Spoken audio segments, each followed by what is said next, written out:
안녕하세요. 오늘은 당신도 느리게 나이 들 수 있습니다 라는 책을 가지고 왔습니다. 나이가 들어도 몸의 시간은 정계라는 소제목을 통한 정희원 님의 쓴 책입니다. 이 책의 저자 정희원 님은 서울대학교 의과대학교를 졸업했으며 의과대학 시절 호른을 연습하던 중 근력유지의 중요성을 깨닫고 근감소증에 관심을 갖기 시작한 때였습니다. 응급실에 실려온 환자가 처방받아 먹고 있던 약 중 특정 약을 빼자 며칠 만에 멀쩡해지는 모습을 봤다. 이것을 계기로 노인의학에 완전히 매료되어 내과 전공 시절 뇌세에 대한 연구를 하다가 갈증이 생겨 한국과학기술원 카이스트 의과대학원에 들어가 이학 박사를 취득해 현재는 서울 아산병원 노년내과 전문의로 재직 중에 있습니다. 노년내과 진료를 할수록 세상에는 한두 가지 법칙에 따라 끼워 맞춰지지 않는 것이 많다는 것을 느끼고 사람의 몸과 마음은 2, 3차로 연결되어 있어 증상의 원인과 해결이 직접적인 1대1 관계가 아니라 복합적이고 비선형적인 경우가 많다는 것을 알고 꼬인 줄을 푸는 심정으로 환자의 증상뿐 아니라 삶 전체를 조망해야 하는 이유라고 밝히고 그렇게 꼬인 곳을 탁 풀면 환자의 불편이 차차 해소되는 순간들을 경험하며 보람과 지적인 쾌감을 동시에 느꼈다고 합니다. 정희원 님은 사람의 노화에 대해 잘못 알려진 사실을 교정하고 건강하게 나이 들기 위한 조언을 알리는 데 힘쓰고 있습니다. 당신도 느리게 나이 들 수 있다는 책 중에 이 머리말을 제가 좀 읽어보겠습니다. 서울 아산병원 노년내과는 고혈압, 당뇨병, 근감소증, 치매 등 노화로 인한 여러 가지 만성질환을 앓는 환자들이 찾아온다. 통계적으로 우리나라 65세 이상 인구의 73%는 2개 이상의 만성질환을 앓으며 4.1종의 약을 복용한다. 노화와 그 결과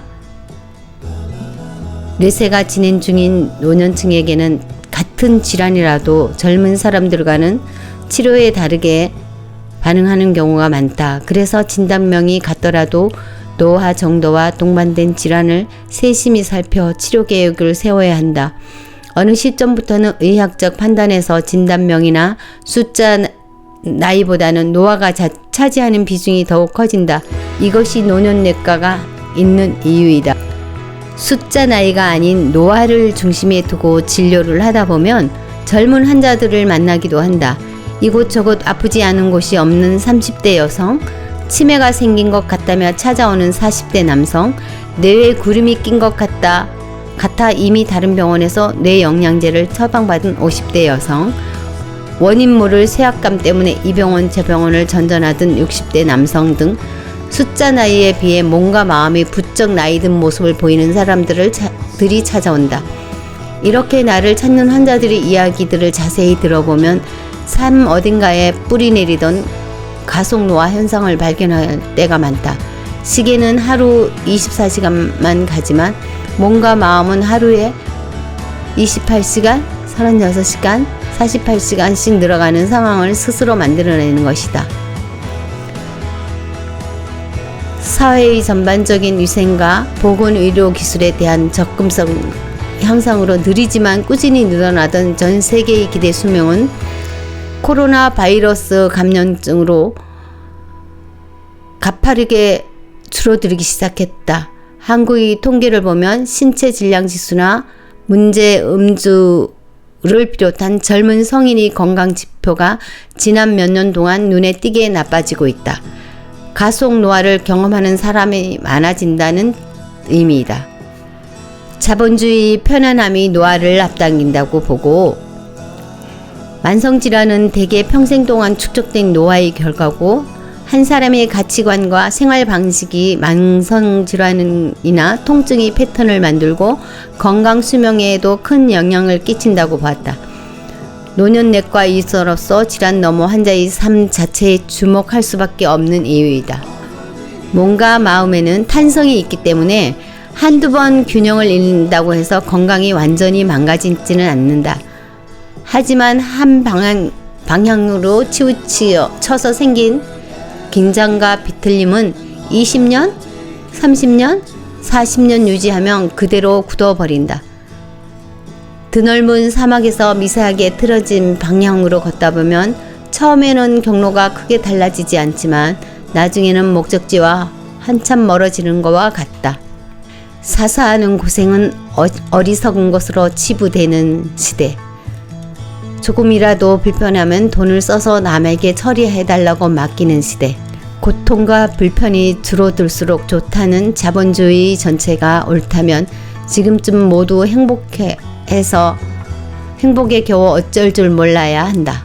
하지만 전 국민 단위로 관찰해 볼 때 불편하게 몸을 사용해야 하는 정도를 반영하는 신체 활동량은 점점 줄어들고 더 많은 양의 신체적 쾌락을 경험했음을 반증하는 복부 비만의 정도는 빠르게 심각해지고 있는데도 사람들은 부정한 자세로 스마트폰을 보고 자극적인 음식을 탐닉하며 몸과 마음의 탄력을 잃어간다.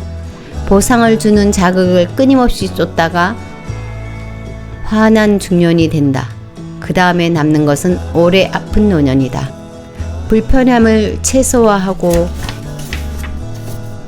행복을 최대화하려는 노력 자체가 노화를 가속화하고 있다. 내재 역량은 세계보건기구가 2015년에 제시한 개념으로 얼마나 건강하게 나이 들고 있는지를 나타내는 척도다. 내재 역량은 신체적, 정신적, 사회적 기능 모두 종합적으로 점수화한 것이다. 이것은 질병 유무, 혈압, 운동시간 등 가시적인 건강 지표뿐만 아니라 적절한 휴식, 마음 챙김, 인생의 목표와 자기 효능감 등 눈에 보이지 않는 변수를 모두 고려하는 것이다. 삶의 요소를 단면적으로 관리해야 건강한 나이 듦이 가능하기 때문이다. 역량을 제대로 관리하지 못하면 생물학적 노화를 앞당기는 악순환, 곧 가속 노화 사이클을 불러일으킨다. 예를 들어 직장인의 머릿속이 중요한 업무 현안으로 가득 찰 때 몸에서는 스트레스 호르몬이 분비된다. 스트레스 호르몬은 단기적으로 중요한 일에 집중하게 도와준다. 하지만 스트레스 호르몬이 과잉 축적되면 수면의 질은 떨어지고 자극적인 음식과 술을 탐닉하게 되며 운동이나 명상, 독서 같은 휴식 활동은 줄어든다. 장기적으로 집중력, 판단력 등 인지 기능이 낮아지니 더 긴 시간을 앉아서 일하는데도 업무의 성과는 떨어진다. 그 결과 또다시 더 늦게까지 일을 하고 머리를 비우는 시간을 줄인다. 이런 악순환이 이어지면서 몸은 여러 가지 만성질환을 앓기 시작한다. 가속 노화를 경험하는 것이다. 이 책의 핵심 목표는 삶의 기능적 요소들을 종합적으로 살펴보고 내재 역량을 개발하며 노화 속도를 늦추는 것이다. 저는 이 책을 제목을 보고 구매했지만 읽으면서 우리의 삶의 속도를 우리가 조금 결정할 수 있다는 부분과 우리 몸이 노화에 최적화되어 있지 않다는 것, 또 쾌락 중독은 우리 몸을 어떻게 망가뜨리는지, 우리 뇌는 쉬는 시간이 없다는 것과 고통을 피하려는 본능을 우리가 이겨야 한다는 것과 노화의 재설계, 습관, 삶의 내재적 역량을 높여야 한다는 것, 이것이 노화의 가속도를 줄인다는 것,